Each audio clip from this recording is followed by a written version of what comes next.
Hello everyone, and welcome back to the channel. If you're looking to sound more natural and professional in business English, you've come to the right place. Today, we're diving into 20 essential phrasal verbs that you will hear and use all the time in the workplace. Ready to level up your business communication? Let's get started. First up, carry out. This simply means to complete a task or an instruction. For example, the team will carry out the market research study next month. It's a formal way of saying do. Next, we have look into, which means to investigate or examine something. Your manager might say, "Could you look into why our website traffic is down?" It's all about finding more information. Number 3 is bring up. This means to introduce a topic for discussion. You might say in a meeting, "I'd like to bring up the budget for the new project." It's a great way to start a conversation about something important. Following that is call off. This means to cancel an event. For instance, we had to call off the meeting because the client was unavailable. Hopefully, you won't have to use this one too often. Our 5th phrasal verb is set up. This has a few meanings, but in business, it often means to arrange or organize something. Let's set up a conference call for tomorrow morning. You're simply making the arrangements. Now for take on. When you take on a task or responsibility, you agree to do it. You could tell your boss, "I'm ready to take on more responsibilities." It shows you're proactive and willing to grow. Moving on to cut back on. This means to reduce something, usually spending or consumption. A company might announce, "We need to cut back on travel expenses this quarter." It's about being more economical. Number 8 is deal with. This is a very common one and means to handle a problem or a person. As a customer service representative, you have to deal with complaints every day.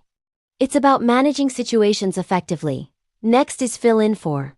This means to temporarily do someone else's job because they are not there. Sarah will be on vacation next week, so can you fill in for her? It's all about teamwork and covering for colleagues. At number 10, we have draw up. This means to prepare a written document like a contract or a plan. Our legal team will draw up the new employment contracts. It's the first step in formalizing an agreement. All right, we're halfway there. Let's keep the momentum going. Number 11 is follow up. This means to continue communication about something that was discussed earlier. After a meeting, you might send an email saying, "I'm just following up on our conversation about the marketing strategy." It ensures things don't get forgotten.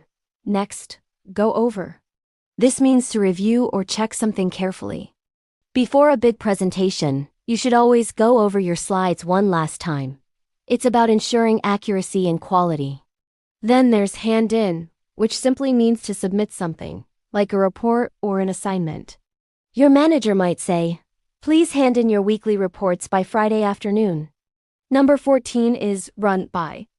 If you run something by someone, you tell them your idea to get their opinion. That's an interesting idea. Let's run it by the marketing director before we proceed. It's a great way to get feedback. Now for sort out. This means to solve a problem or organize something that is messy. We need to sort out the issues with the new software. It's about finding a solution and creating order. 16th on our list is step down. This means to resign from a position.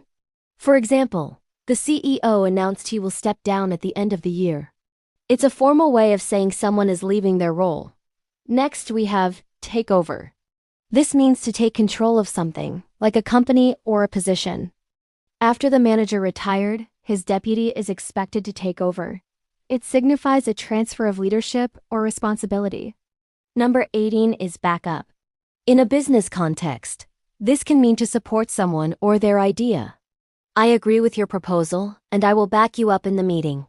It's about showing solidarity. It can also mean making a copy of computer data, which is always a good idea. Almost done. Number 19 is work out. This can mean to find a solution to a problem or for things to develop successfully. Don't worry, we'll work out the logistics, or I hope everything works out with the new client. And finally, number 20, wrap up. This means to finish something. At the end of a long meeting, the chairperson might say, "Okay, let's wrap things up for today." It's the perfect phrase to signal the end. And there you have it. 20 essential business phrasal verbs to make you sound more like a native speaker in the workplace. Try to use one or two of them this week and see how it feels. Practice really makes perfect. Thank you so much for watching today. If you found this video helpful, please give it a thumbs up. And don't forget to subscribe and hit that notification bell so you won't miss our next lesson. Let me know in the comments which phrasal verb you're going to try first. See you in the next video. Bye for now.